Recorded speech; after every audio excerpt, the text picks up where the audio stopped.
Welcome to Yazhini சமையல். இன்றைக்கி யாழினி சமையலில் நண்டு குழம்பு எப்படி பண்ணுறதுன்னு பார்க்கலாம். அதுக்கு முன்னாடி நம்ம சேனலை ஃபஸ்ட் டைம் பார்க்குறவங்க சப்ஸ்கிரைப் பண்ணிக்கோங்க. கூடவே இருக்க பெல் ஐக்கனை கிளிக் பண்ணி ஆல் செலக்ட் பண்ணுங்கள் ஃப்ரெண்ட்ஸ். நம்ம வீடியோவை ஸ்கிப் பண்ணாமல் பாருங்கள். வாங்க இந்த நண்டு குழம்பு எப்படி பண்ணுறதுன்னு பார்க்கலாம். தேவையான பொருட்கள் பார்த்துடலாம். நான் ஒரு 3/4 கிலோ நண்டு எடுத்திருக்கேன். இந்த 3/4 கிலோ நண்டை இந்த கால் கொஞ்சம் பெருசாக இருக்கனால உள்ள மசாலாலாம் இறங்காது. அதனால இது மாதிரி கிச்சன் சிஸ்ஸர் வச்சு லைட்டாக இந்த இடத்துல இது மாதிரி கோடு போட்டுக்கோங்க.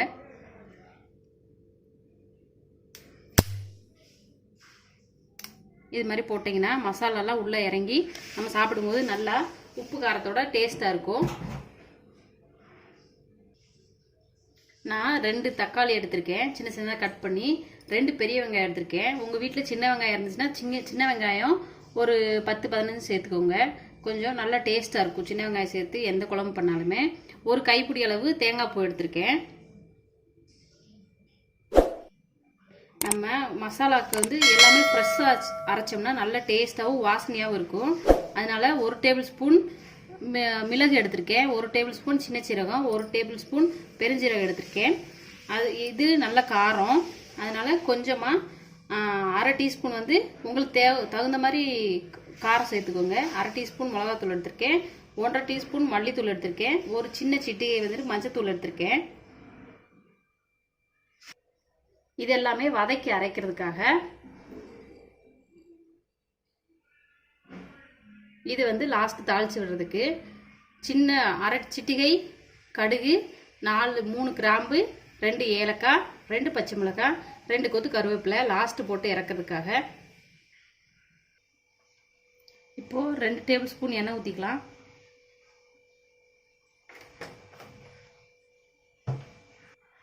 எண்ணெய் ஊற்றிட்டு நம்ம எடுத்து வச்ச இந்த மிளகு சீரகத்தை உள்ளே சேர்த்துடலாம்.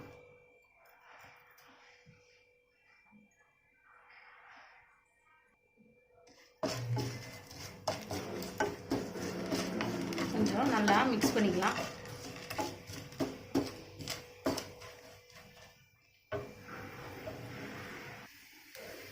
லைட்டாக பொரிஞ்சிச்சு. நம்ம எடுத்து வச்ச இந்த பெரிய வெங்காயத்தையும் சின்ன வெங்காயத்தையும் உள்ளே சேர்த்துக்கலாம்.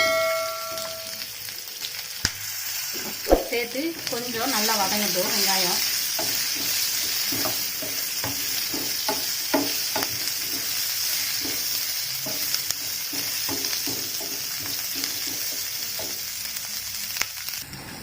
வெங்காயம் வதங்கிடுச்சு. நான் இஞ்சி பூண்டு சொல்ல மறந்துட்டேன்.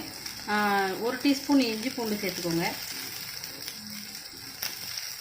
சேர்த்துட்டு அது பச்சை வாசனை போகிற அளவுக்கு நல்லா வதக்கி எடுத்துக்கோங்க.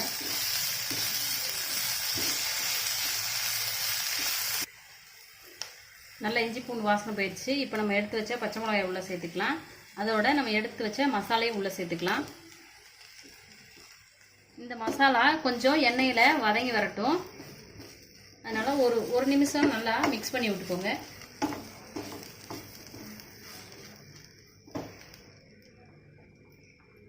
அப்புறம் அது மசாலா ஒட்டிரும். அதனால நம்ம அதுக்கப்புறமா தக்காளி சேர்த்தோம்னா தக்காளியில் உள்ள ஈரப்பதத்தோடு சேர்ந்து வேகும் போது மசாலா ஒட்டாது. அதனால தக்காளி சேர்த்துக்கலாம்.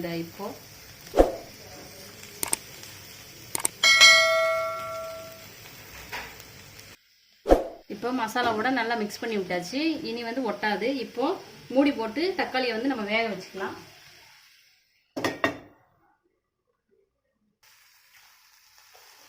இப்போ நல்லா தக்காளி வெந்து மசிஞ்சிடுச்சு. ஆறட்டும். நல்லா ஆறிடுச்சு. நம்ம இப்போ மிக்சியில் சேர்த்துக்கலாம்.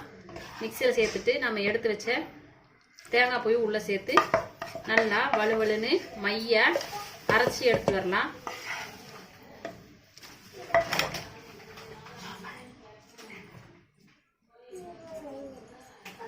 நம்ம எடுத்து தேங்காய் பூவை உள்ளே சேர்த்துக்கலாம். நல்லா நம்ம மைய இது மாதிரி வலுவலுன்னு அரைச்சி எடுத்துக்கோங்க. வாங்க இப்போ தாளிச்சு விட்டுறலாம். 2 டேபிள் ஸ்பூன் எண்ணெய் ஊற்றிக்கலாம். நம்ம வீட்டில் 3/4 கிலோ நண்டு எடுத்தனால சின்ன பாத்திரத்தில் வச்சோம்னா அது சரியாக வேகாது. அதனால நான் பெரிய பாத்திரம் எடுத்திருக்கேன்.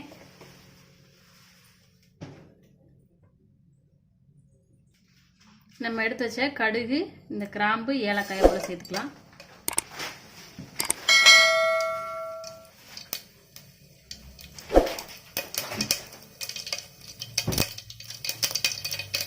கடுகு நல்லா பொரிஞ்சிச்சு. இப்போ நம்ம அரைச்சி வச்ச இந்த மசாலா பேஸ்ட்டை உள்ள சேர்த்துக்கலாம்.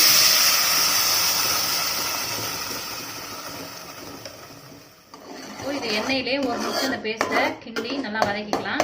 வதக்கிட்டு நம்ம குழம்புக்கு தேவையான அளவு தண்ணி சேர்த்துக்கலாம்.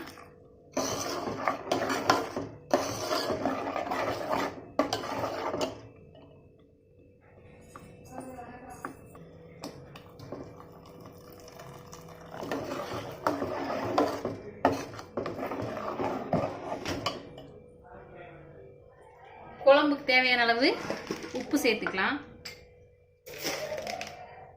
நான் வந்து கல் உப்பு சேர்த்துக்கிறேன். உங்களுக்கு எவ்வளோ உப்பு வேணுமோ அவ்வளோ சேர்த்துக்கோங்க.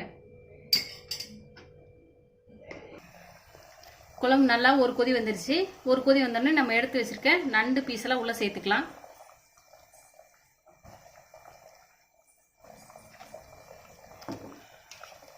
ஒன்றொன்னா சேர்த்துக்கோங்க. ரொம்ப பெரிய நண்டாக இருந்தால் ஒரு 10-15 நிமிஷம் சிம்மில் வச்சு வேக விட்டுக்கோங்க. சின்ன நண்டாக இருந்தால் ஒரு 7 நிமிஷம் 8 நிமிஷத்துலேயே வெந்துடும். ரெடி ஆயிடும் நம்மளுக்கு நண்டு.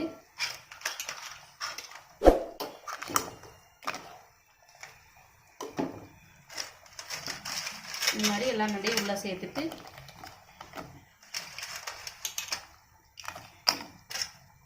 நாம் ஒரு டைம் அதைய நம்ம குழம்புக்குள்ளே மூழ்கிற அளவுக்கு இது மாதிரி மிக்ஸ் பண்ணி விட்டுடலாம். நல்லா எல்லாம் படுற மாதிரி மிக்ஸ் பண்ணியாச்சு.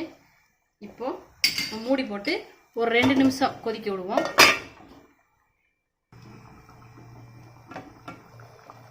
குழம்பு நல்லா வெந்து ரெடி ஆயிடுச்சு. லாஸ்ட்டாக நம்ம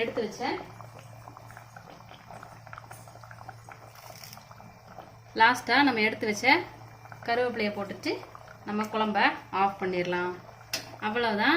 ரொம்ப ஈஸியாக நம்ம வீட்டில் நண்டு குழம்பு வச்சாச்சு. இதே மாதிரி நீங்களும் செஞ்சு பார்த்துட்டு எப்படி இருந்துச்சு அப்படின்னு நம்ம கமெண்ட் பாக்ஸில் வந்து கமெண்ட் பண்ணுங்கள் ஃப்ரெண்ட்ஸ். தேங்க்யூ ஃபார் வாட்சிங்.